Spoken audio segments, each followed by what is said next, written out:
임방진의 껍질 벗겨내는 회계. 적정 상속세율이란 게 있을까? 최근 지인의 아버지께서 돌아가셔서 상속세 상담을 하게 되었다.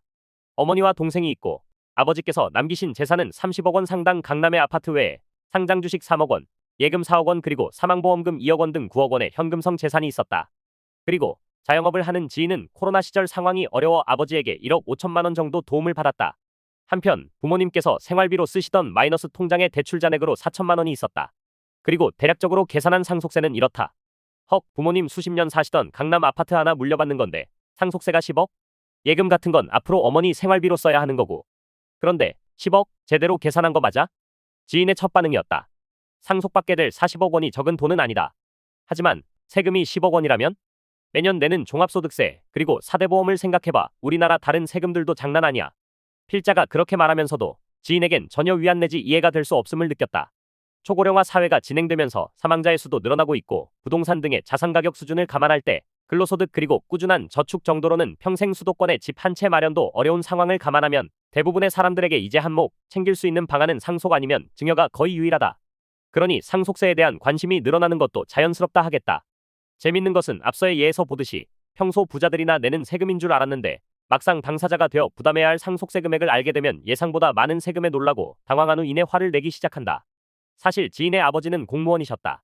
운 좋게 강남 쪽에 대출을 끼고 산 아파트 가격이 기대 이상으로 오른 것이고 주식도 오래전부터 성과급을 받을 때마다 조금씩 삼성전자 우선주를 사 모으신 정도였다. 주요 재테크는 정기적금과 정기예금이었으며 공격적인 투자와는 거리가 있으셨던 분이다. 적어도 자식들이 상속세를 부담하게 될 정도인 40억대 부자의 탄생은 그렇게 특별하진 않았다. 이러니 슈퍼리치를 대상으로 해야 할 상속세가 중산층의 사다리를 걷어차는 역기능을 하고 있다는 주장이 설득력 있게 다가온다. 뭐가 잘못된 걸까? 고쳐야 할 부분이 있다면 고쳐야 하지 않을까 싶긴 하다. 여기서 잠깐 상속세가 뭐였더라? 그리고 상속세의 목적은 뭐였지? 생각해보기로 하자. 상속세는 자연인의 사망을 과세요건으로 하여 그 사망한 피상속인의 유산이 상속, 유증 또는 사인 증여에 의하여 상속인 등에게 무상으로 이전될 때 부과되는 조세를 말한다. 상속세의 목적으로는 기본적으로 우리나라 조세체계의 일부분으로서 재정수요 충족과 더불어 부의 집중을 억제하고 분산해서 편제된 불균형을 시정한다는 목적이 주로 언급된다. 상속세가 전체 세수의 약 4% 정도밖에 차지하지 못하는 비중을 감안한다면 사회정책적 목적이 더 중요시된다 할 것이다. 교과서식으로 다시 정리하자면 상속세 제도는 국가의 재정수입 확보라는 1차적인 목적 이외에도 자유시장 경제에 수반되는 모순을 제거하고 사회정의와 경제민주화를 실현하기 위하여 국가적 규제와 조정들을 광범위하게 인정하는 사회적 시장경제 질서의 헌법 이념에 따라 재산 상속을 통한 부의 영원한 세습과 집중을 완화하여 국민의 경제적 균등을 도모하려는 데 그 목적이 있다. 자, 그럼 이러한 전제로 한번 바라보자. 아래는 국세통계 포털에 공개되어 있는 2023년 상속세 결정현황 자료를 정리한 것이다. 지난해 상속세를 부담하게 된 피상속인의 수가 19,944명이나 된다. 상속세를 부담하는 것은 피상속인은 아니고 상속인이다. 상속세 계산체계가 피상속인이 남긴 전체 재산을 기준으로 되어 있는 유산세 체계인지라 이렇게 집계된 것이다. 10년 전만 해도 7,000명 남짓했으니 많이 늘긴 늘었다. 하지만 포인트는 피상속인의 수가 아니다. 앞서 언급했던 필자 지인의 아버지의 경우 과세표준이 30억 원이었다.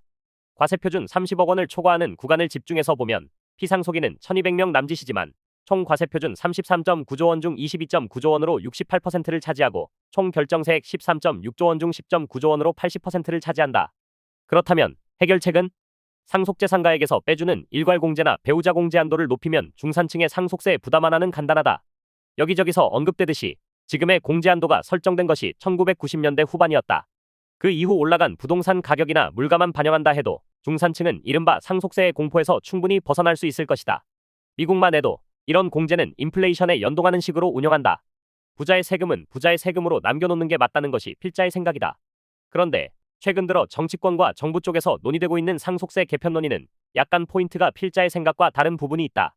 특히 인상적인 부분은 징벌적 상속세율 때문에 코리아 디스카운트가 해소되지 않고 지배주주가 주가 상승을 꺼려 기업의 밸류업을 저해하고 있으며 심지어는 고액 자산가들의 자산 엑소더스까지 이어지고 있다는 주장이다. 또한 높은 상속세율 탓에 막대한 상속세를 내야 해서 기업의 지분구조가 흔들려 경영이 왜곡된다고 비판한다. 삼성일가는 상속세를 내야 해서 미술품을 대납하고 주식을 담보로 대출을 받아도 모자라 지배력 약화를 감수하고 삼성전자 일부 지분을 매각해야 했고 넥슨 창업주 유족들도 6조 원에 달하는 상속세를 낼 길이 없어 지주사 지분을 대납했고 한미그룹도 상속세 때문에 모녀와 형제 간의 경영 분쟁이 발생했다는 등의 사례를 들며 당장 상속세율을 인하해야 한다는 주장을 한다.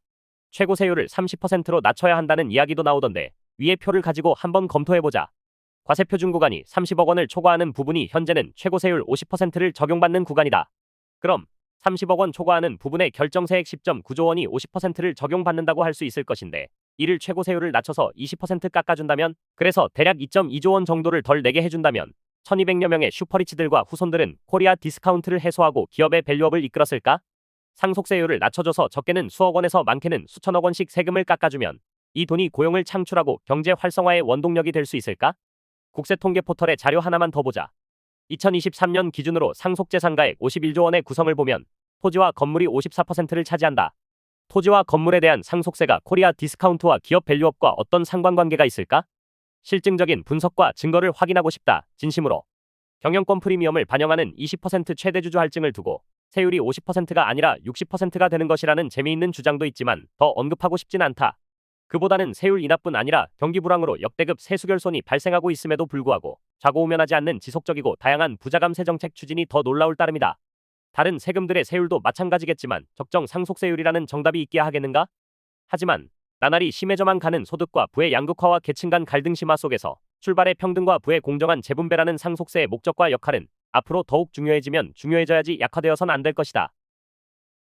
더 칼럼니스트